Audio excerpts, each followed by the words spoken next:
तुम्ही ऐकलंय का की एक डिजिटल फ्रेंडली विलेज भारतामध्ये स्थापन झालं आहे आणि ते पहिलं आहे याक्तेन नावाचं, सिक्कीम या राज्यामध्ये.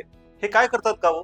तर अशी गावं की जिथे खूप चांगलं इंटरनेट कनेक्टिव्हिटी असते आणि त्यामुळे अशी लोक जी घरनं बसून काम करू शकतात, जे फक्त डिजिटल पद्धतीने काम करतात, त्यांना मोठी संधी असते की देशोदेशी जायचं, त्या गावांमध्ये राहायचं, तिथल्या संस्कृतीचा आस्वाद घेत घेत कामही करायचं. अशा प्रकारच्या गोष्टी ऑलरेडी थायलंडमध्ये, इंडोनेशियामध्ये प्रमोट केल्या जातात.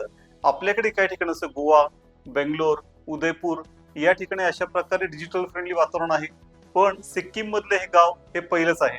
तर सगळ्या भारताला मोठी संधी आहे की आपण अशा प्रकारे जर एक वातावरण देऊ शकलो की ज्यात इंटरनेट फास्ट असेल, को स्पेसेस असतील, म्हणजे काय तर स्पेस शेअर करता येत असेल, आणि एक्सपॅट फ्रेंडली म्हणजे हे जे परकीय आहेत त्यांना चांगलं वातावरण देऊ शकलो, तर आपण यामध्ये अजून पुढे जाऊ शकतो. तुम्हाला काय वाटतं? कमेंटमध्ये नक्की सांगा.